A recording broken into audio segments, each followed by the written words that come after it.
So we're here to talk about vaginismus and emotional healing. And I want to know, I guess kind of a broad question, but how emotional healing has kind of played into your journey with vaginismus. Oh, I believe it is close to everything. When it comes to healing from any sort of physical manifestation, the way that I see it is that any physical manifestation is a result of an emotional wound and the energetic imbalance that occurs with it. And so it is so unfortunate to see how I started approaching my healing journey and how so many others do, where we only look at the physical aspect of things.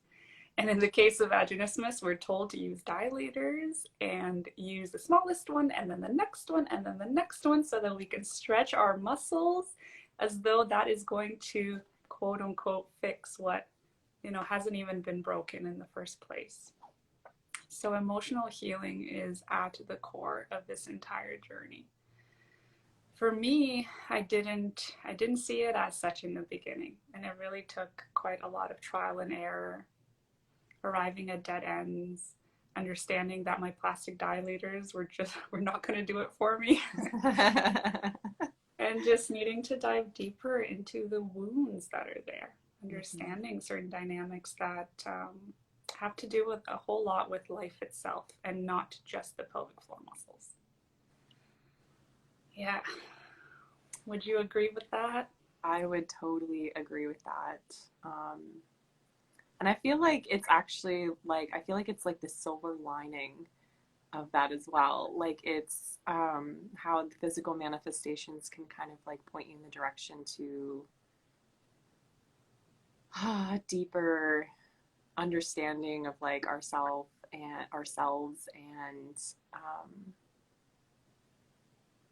yeah, and that's kind of, I think that's from my experience with it too. It's been kind of that silver lining of just like, I love what you said too about it. We tend to focus more on just the physical manifestations of it and using the dilators. And I feel like even just focusing on that area is like not even the tip of the iceberg when it comes to like what even just the amount of like pleasure that you're able to experience. I feel like because of vaginismus, my journey with pleasure in my body has been so incredibly expansive, because it's, I feel like especially when we think of sexual or even sensual interactions, it's very much based on, primary like private areas, and it's so much more than that, so much more. Amazing. I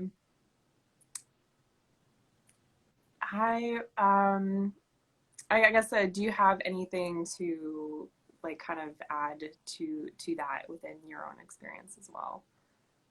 Yeah, what you just mentioned around the genital area versus the rest of the body as a source of pleasure. Oh my goodness, yes. The number of times I have spoken to people or worked with people more personally, and also kind of pulling from my own experience, for anyone watching, like if they can relate, when somebody has touched us in a way that felt like it was too fast, and specifically if they went to our genitals right away, I remember feeling a sense of like a zinging sensation, like almost like the energetic wall goes up, and we get a sort of messaging within ourselves that something is off. This isn't the way that I would prefer for the sexual interaction to go, for this emotionally connected, intimate experience to be. It was too fast. And therein lies an opportunity to honor ourselves. And of course, because of how we've been societally conditioned, the way that we've understood sex to be as an act, we feel like we need to fit into this box of penetration, of genital touch, of clitoral stimulation, of go, go, go, go, go, and get to the orgasm. And there's so much more to it, involving the entire body, not only the physical body, but the mental, emotional, energetic bodies in the interaction is so healing. And when one is on the healing journey of overcoming vaginismus, there's a lot there to do with pleasure that needs to be explored. A lot to do with boundaries, with communicating our truth, with finding who we are authentically as sexual beings. Right? Yeah. Oh, yep. Oh, that kind of struck me too, because I feel like at this point in my journey with pleasure too, like that boundaries piece is kind of a huge thing, and like even um, yeah, and even like, and I actually that's another reason because I love talking about relationships and like staying true to yourself as well as like and how to stay true to yourself in with people that you love or care about, especially in intimate moments where we are kind of taught to perform and taught to please other people. And I would love to know um, if you're if you have anything to kind of say about like that staying true to yourself, as well as maybe like the frustrations that kind of come with that, and the frustrations of like, or maybe even like the anxiety of like, oh, but what if my partner's not having, like, what if we're moving too slow and he gets bored or she gets bored, or anything along those lines. Yeah, I love that you bring that up because honoring our truth is the hardest around people that we deeply care about and love. And so when you're there with a partner whom you want to make happy, right, in every possible way, as a romantic partner, but also because we have this part of ourselves that is the mother, right? It's the feminine, wants to nurture, wants to take care of others. We are innately driven to put other people within ourselves simply because of that role in the world. And so it's a little bit against our habitual pattern to actually honor our truth, especially with people who are so important to us.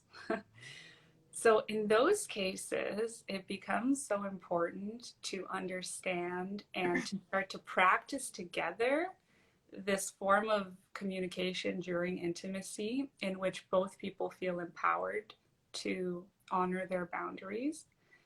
When it comes to both giving, receiving, but also taking and allowing forms of touch and pleasure. And this is Betty Martin's beautiful work, The Wheel of Consent. Yeah. Consent. I love the wheel of consent. It is really a fantastic foundation to understanding which quadrant of consent we really may have found ourselves stuck in.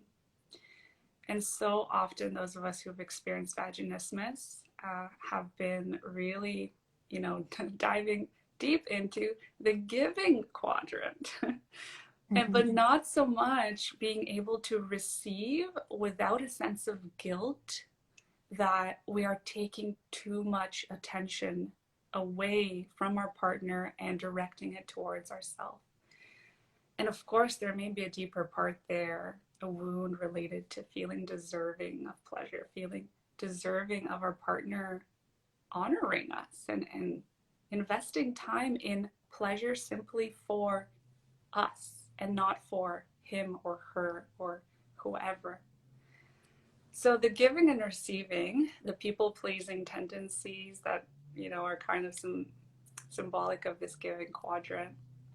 And so much healing happens there when there is a sort of a set out boundary and timeline of, okay, who is the touch for and who is giving the touch? Because just like, as you know, in taking and allowing, the touch does, the direction of giving and who's the receiver of the pleasure doesn't need to match up.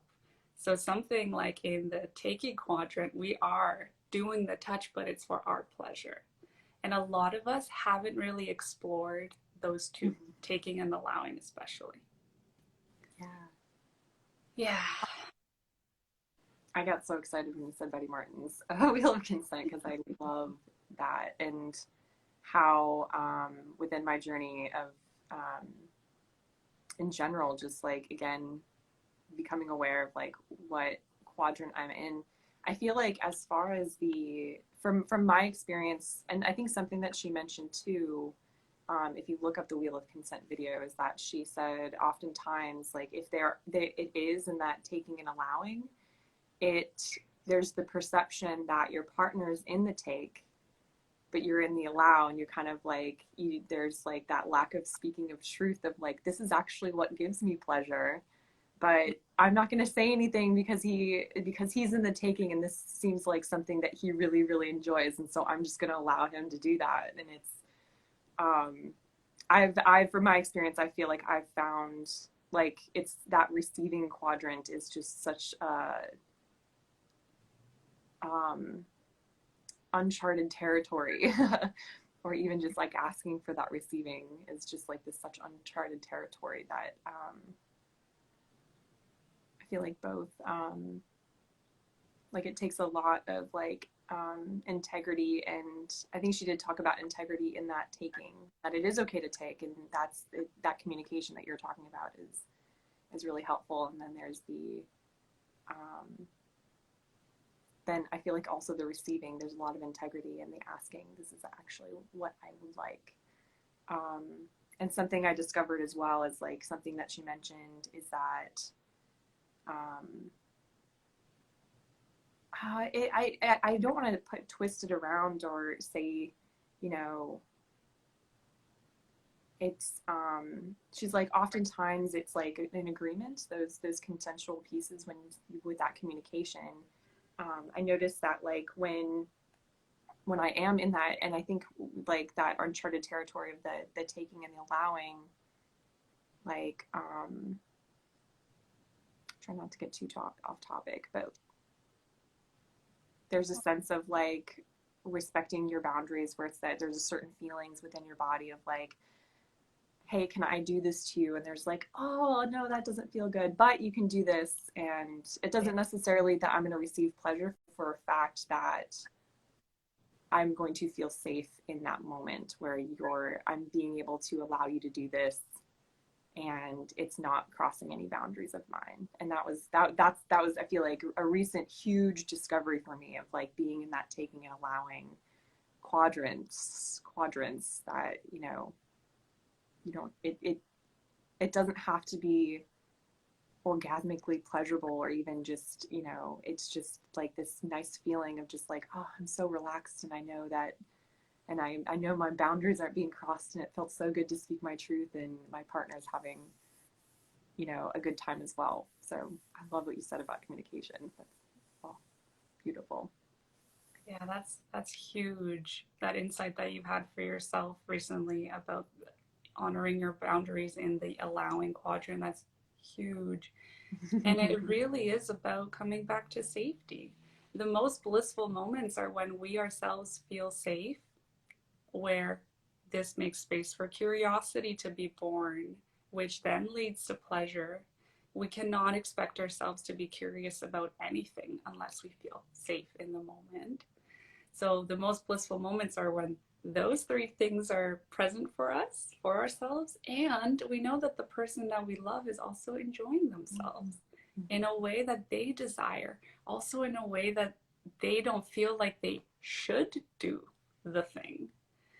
Because sometimes we may even find ourselves asking for something that we don't even want. Because it's quote unquote sexy, or it's going to turn them on, or whatever. Yeah, it's honoring ourselves in that way. And of course, so much emotional healing needed to have already happened for you. All of the beautiful work that you have been doing for yourself to even come to this place, having that insight about allowing.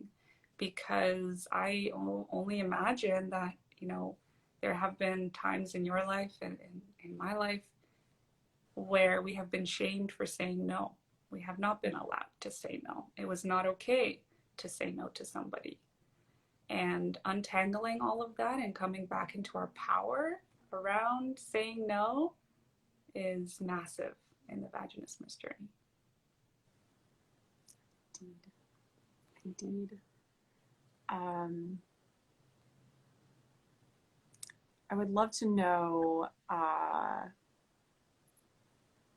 speaking on like, because I feel like it's been, you talked about too, like, I love how you mentioned the, like it has taken a lot of emotional healing. It's actually taken, like, I was talking to a friend of mine and, like telling him about just like, wow, like I've actually, like, I feel like I've actually now, after months and months of like doing all this work, have I actually been able to really tap into pleasure and like, wow, this is what my own like sovereign pleasure in my body feels like. And he was kind of amazed. I think it's, I love talking to men in this sexuality realm because they're like, oh my gosh, I learned so much about like how, women are, we really are not, like, throughout history, we don't really talk about pleasure, or we don't really, the dynamics between men and women are in pleasure are very, very different. And I'm still noticing these patterns within my mind where it's like I'm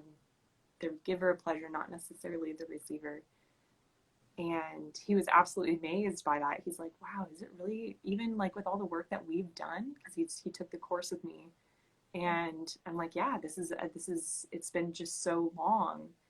And there's been so much frustration of just like how long it's actually been taking. So I would love to ask you, like, anybody who else is experiencing frustration when it comes to like this, oh, like why is it when I'm with my partner, like I'm still feeling tension, I'm still closing up, I'm still like, or I'm, it's still taking a long time for me to really be able to tap in and experience pleasure and safety. And I'm just getting frustrated. Like, what would you say to women that were going This is a loaded one. through? Well, first of all, the frustration is real and it is very valid. And we're not going to douse it in positivity to try to fix it. Those difficult emotions, they need to be felt. And sometimes we need to rage through it.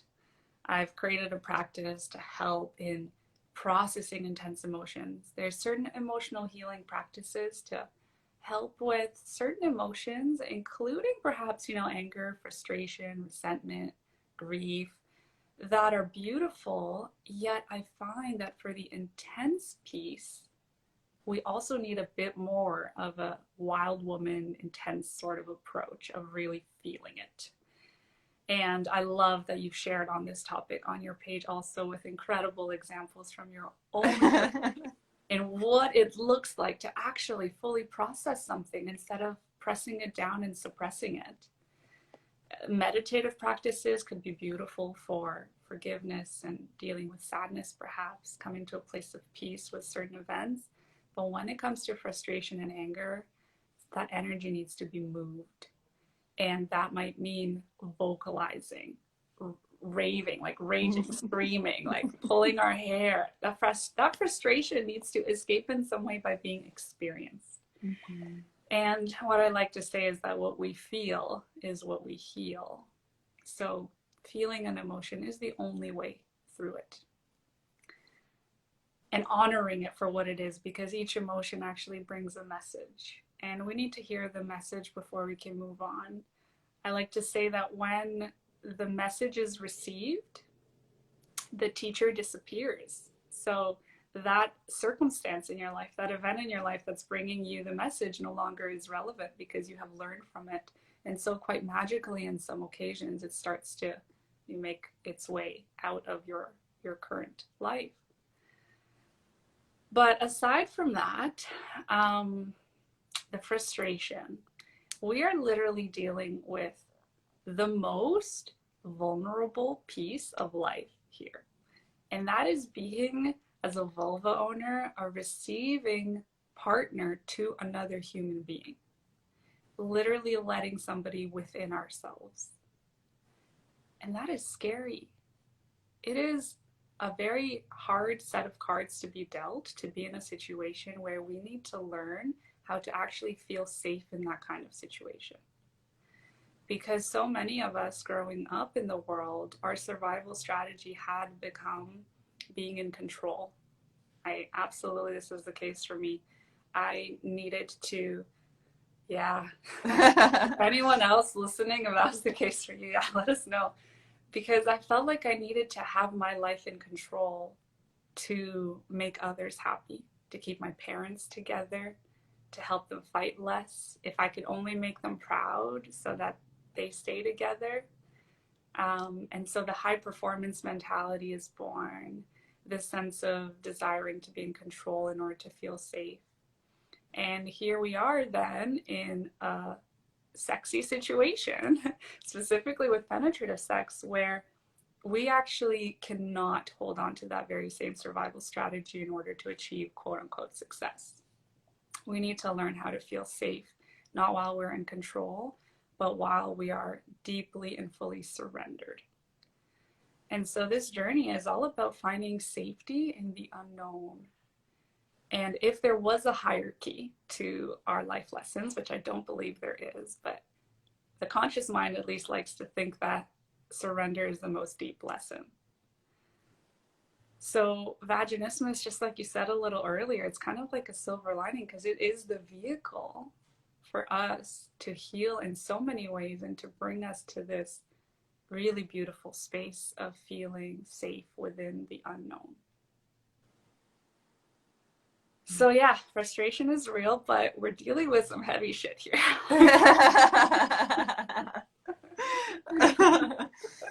Indeed. Oh, I love that. I feel like, oh my gosh, I feel like like, I feel like in the group that I was in the course that I was in, I was the only one actually that had vaginismus, or I had spoken to it as far as I know. And talking to some of the women and, their journey with sexual pleasure and how they teach their clients, I think is probably very different than probably ours.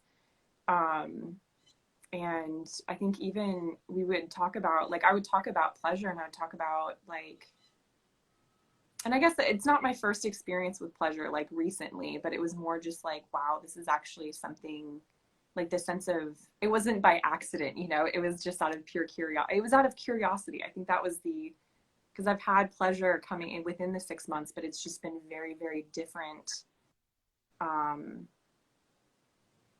than everybody else's journey. And even talking about, like, I don't know, just being able to orgasm has been incredibly, it's just because you have also this, you don't have access to maybe that internal pleasure doesn't necessarily mean that even orgasm isn't possible either. I feel like I talked to some women where it's like, yeah, actually, I was just kind of like playing with my hand, and all of a sudden something happened, and they're like, how do you do that? I'm like, you just like explore different parts of your body, it's just, I don't have, it's that silver lining where it's like, I don't have a rule book.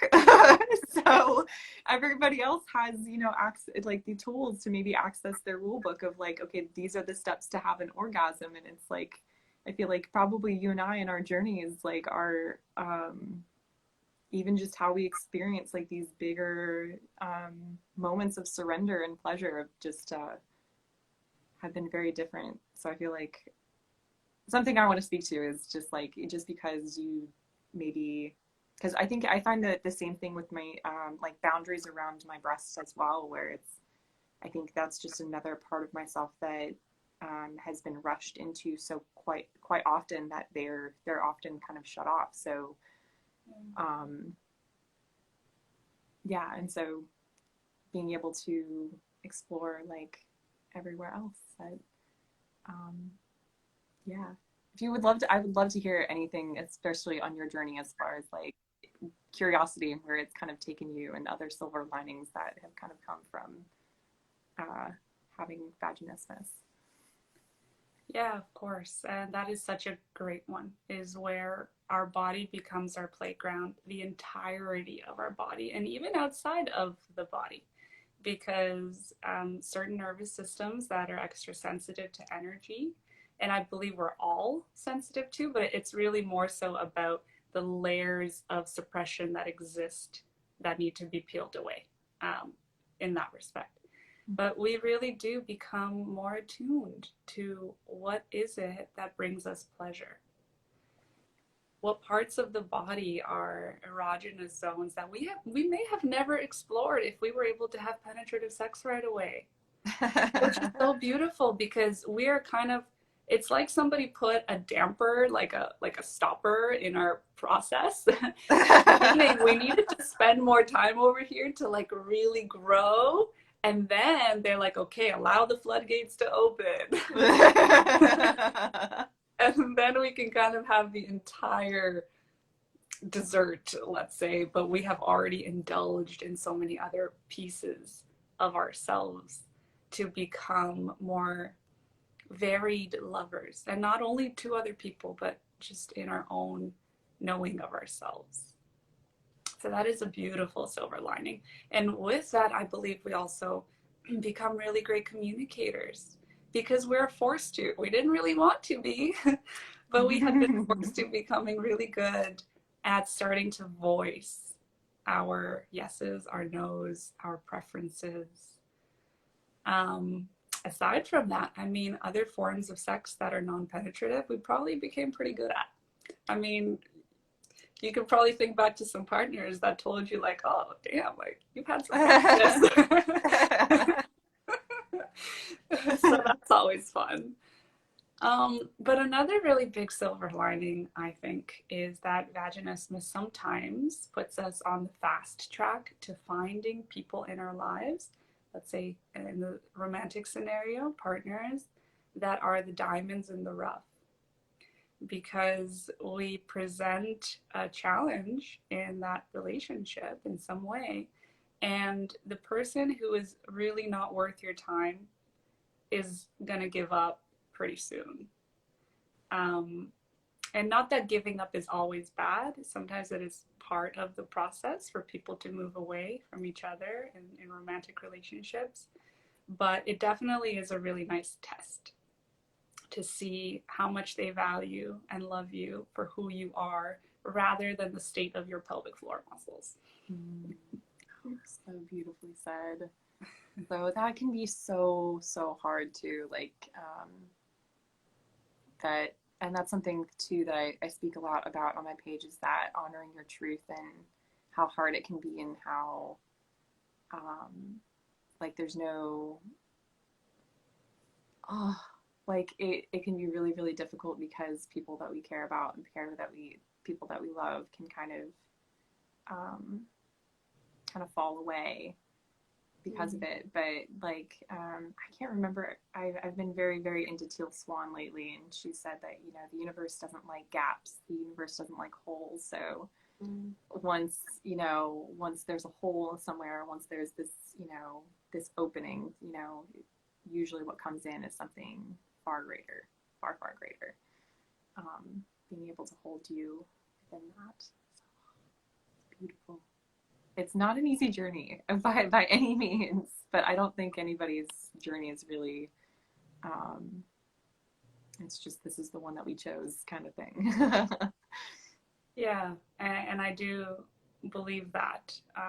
And of course, it just depends on what kind of belief system people have adopted. But speaking for myself, I do believe that we chose this. So if whoever's watching, believes in reincarnation theory and that we are in fact spiritual beings with a human body experience, right? A physical experience rather than physical bodies living a spiritual experience. It's not quite that way. So I imagine that in this life we are in some way working towards closing the cycle of a greater lesson when it comes to not only sex, but our sovereignty, perhaps, our authenticity, um, being able to take care of ourselves and others, yet still prioritize our well being. And it's possible that in other lives, I don't really like calling them past lives because I believe everything is happening at the same time. But in other lives, we may have been a person making certain choices that have hurt others. And this is another piece that is kind of hard to swallow in some cases, that we may have been the cause of pain to somebody. And now it's not like we're paying back for anything. It simply is a matter of life experience that we may have had then and now. But we are just living the flip side of that life experience. It's just the other facet of it. Interesting. And I think that can bring a lot of intense emotion again, but also perhaps a level of peace, because I think healing gets halted when we are continuously searching for who to blame or how to explain something, and realizing that there isn't really anyone outside of ourselves that we can blame. And we shouldn't be blaming ourselves either. It's just a matter of how the cards got dealt, and in this case, what deck you're even playing with that you chose to play with. I love that. I feel like that is another thing that I love talking about on my page, is this sense of, it's not even that I like that it's not, you don't, it's not anybody else to blame and it's not yourself to blame either. It's more just like, I feel like taking responsibility can kind of be triggering for some people because we might have heard it a lot as kids in this negative context, but that's kind of what it is this taking responsibility. And it's like an empowering thing. It's not meant to be like something to bring you down. And if it does, then that's like, oh wow, okay, so there's some shame around this activity. There's some shame around, this this thing that happened or this thing that I did, and kind of being able to come back from that. I think is, I love taking clients through those experiences. It's just like, or even the what ifs. Actually, I took a client recently through one where that wild woman comes out. She's like, or she was kind of like, it kind of that speaking the truth, where even living in your truth, where that wild woman has its shadows too, and like, what if that shadow comes out in a relationship? And so it's kind of like working through, like, getting a little off topic of vaginismus, but I love this topic of just like being able to love yourself even in that chaotic, like not knowing what's going to happen. Like, it was kind of that thing where it's like, what if my relationship ends because of it? And it's like, okay, well, let's explore that. Let's explore the feelings of it. And what comes up is like, it's actually, it's okay. Like, it's going to be okay. And I feel like that's it too, is it's more like with vaginismus and with, maybe that fear of, if I put up my boundaries, my sexual boundaries, or if this vaginismus thing doesn't, if this journey is a lot longer than both my partner and I expected, like, what if he leaves? And I think it's more like I feel like the fear of it is probably needs to be dealt with more. I feel like the fear of it can be healed more rather than the actual, like, avoiding of the event. Yeah, beautifully said. The fear of it really is the imagination of a future event. And it, I find it becomes easier when we allow ourselves to process the imagined event, this perceived stress around the imagined event, instead of trying to set it out to the side and sort of have it be looming over us in that way of anticipation. So sometimes imagining the worst case scenario can be beautiful. It can be super helpful. And other times, of course, it can maybe lead to an additional trauma response, like flooding even, or freezing, mm-hmm. because it is just too overwhelming for the nervous system. And that's why this thing, like this sense of titration, dipping a toe in and then coming back out and noticing, how did that feel like? Was it safe? How was it like for me to explore this fear? And kind of continuing like this little by little to start to empty this overflowing glass of stress and fear and worry. little by little instead of all at once, because that can be Mm-hmm. shocking. Yeah. And there's a beautiful practice, tension and trauma releasing exercises. Have you tried this on your body? I feel like just in my natural, it it hasn't happened voluntarily, but I've noticed like within my trauma release journey, like this is just something that naturally happens. Yeah, beautiful. And it's great that you've sort of you see it for what it is and you've allowed for it to happen, because this is exactly a piece of helping us empty that glass little by little and help the nervous system down regulate and come to a place of peace and rest. And only from this place is long-term healing possible. So exactly, like putting the emotional healing journey as a priority and right up front before anything else, before we ever poke ourselves with a dilator and try to just like push through the pain. That mentality is so prevalent for so many of us, is the no pain, no gain. And it is a life, it's a pervasive thing in all of life that we get to heal, not only when it comes to sex, but so many other parts of our daily life start to shift and change when we heal certain pieces around the no pain, no gain mentality.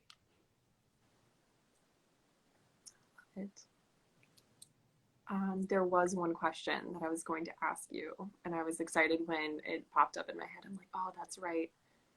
And I think of just, we've been talking about just that mentality and, you know, putting ourselves in worst case scenario, or, you know, just the mindset part of vaginismus. And I think the pathology of it as well, where I feel like within my experience too, where, you know, I'll be enjoying myself for a little bit, or I'll be, you know, or with my partner, and I'll be like in really, really enjoying it. And then all of a sudden the thought comes in my head, and I'll be open too. Like, you know, it'll be a beautifully opening, you know, inviting experience. And then all of a sudden, like, it'll be like, oh, but that's right, I have vaginismus. And then, you know, my body responds in that way. And so just this pathology mindset that goes into like, I have this disease or I have this disorder, and it ends up like manifesting in the actual way. So what would you say to anybody who is experiencing something like that? Oh, fantastic question. And it's wild how that works, right? Like we're completely in the reality of not experiencing vaginismus, and then the mind says, wait a second. And then boom, here it is again. Yep. Well, there are a couple of things here that could be helpful, and one of them can also be starting to reframe what vaginismus is. And I really don't believe it is helpful to call it a dysfunction or a disease.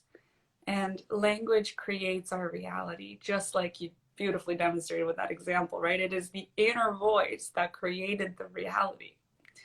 And so as soon as we call it a dysfunction, it starts to be representative of who we are also as dysfunctional, and we really don't want to do that. So the most healthy terminology, and I think also the most accurate one that I've started to use, is vaginismus being a body response. And so it's a body response. That is all it is. Very similarly to how if we had sand thrown at our face on the playground, what is the body's response? Well, it's to close your eyes to protect us from the sand. So all of a sudden it starts to become about how can we start to retrain the body to respond in a new way. And in some cases, it really should respond in the way that it has been responding. A lot of healing can come from understanding this and coming to a place of peace, that just like we would have wanted our eye to close when there was sand being thrown at it, we also want our pelvic floor muscles to tighten if there is a threat coming at them. And now it becomes around, what do we perceive as a threat? About that perception again, right? the reality that we're setting ourselves up with, and starting to retrain the body that certain things in our life are in fact not a threat. And working with the body in this way, recognizing that the response can be changed through the emotional healing journey and some of the physical training to go alongside with it, we can really move away from the dysfunction, the disease, and anything outside of ourselves that actually has control over us. It now really becomes about us and only us and the body as a team. And I think everything in our life, whatever we're experiencing in the external, is simply a mirror of what exists inside. And this can be sort of showcased as the example of when we start to give ourselves pleasure, our partner starts to almost, with pleasure, give us pleasure too. Because we cannot expect a partner to want to give us pleasure if we aren't giving it to us ourselves. And we also can't expect a partner to know how to touch us and to touch us slowly in the way that we desire if we don't even do that with ourselves. So the inside world creates the outside reality. And just like with the body response of vaginismus, it becomes around shifting the inner part first and then watching how that beautifully manifests in the body. I love that. Oh yeah, I love that. That's I think I just did a post on that too, where it's like if you want to, I think, create change even in any relationship within your life, it's it's actually like embodying like that what it is that you actually desire. And I feel like that too, where my experience my ongoing like shadow I think that I've been carrying through many relationships is that like my sexual experiences haven't been enough with, it's like my partner hasn't been enough, hasn't been pleasing enough. And time and time again I'm just like constantly reminded that it's like actually you need to tap into yourself and find that pleasure, and then being able to reflect, or it's like I desire this type of partner, I desire this wonderful love making man, and I think I've even received that multiple times, and it's still like it has absolutely nothing to do with them. It's more just like on the level of receptivity that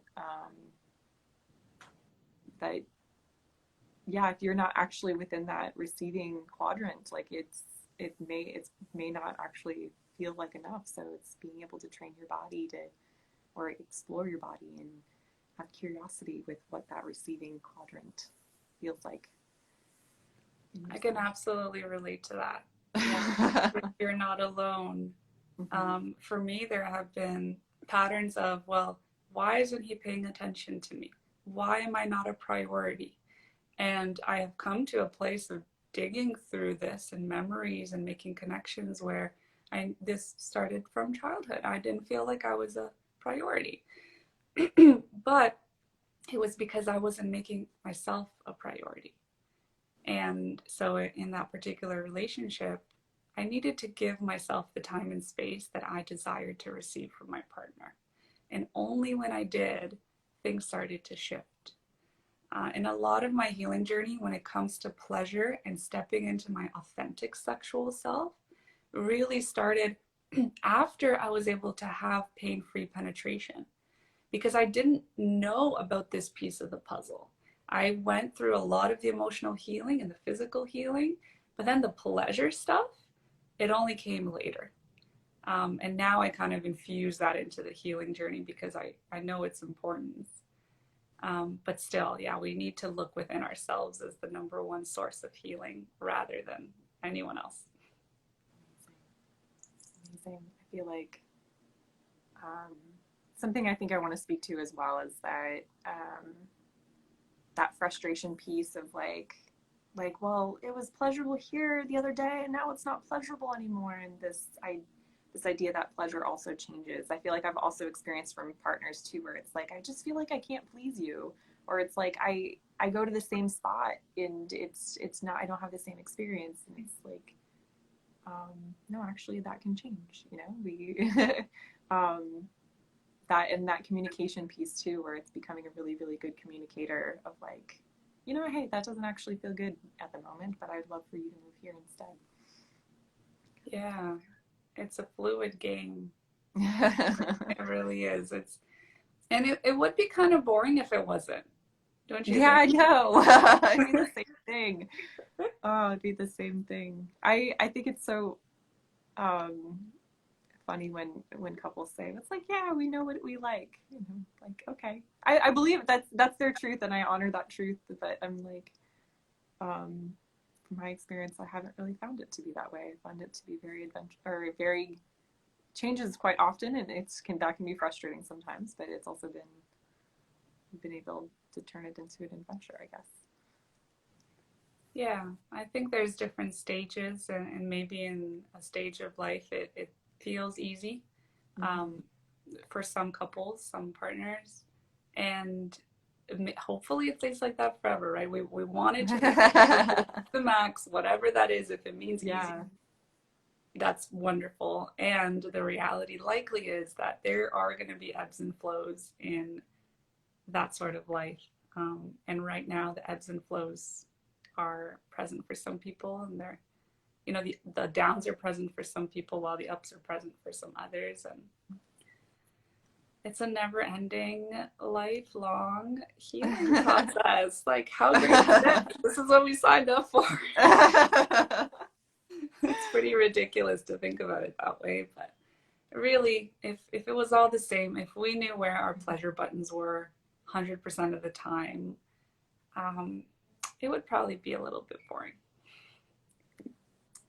Yes, indeed. Um,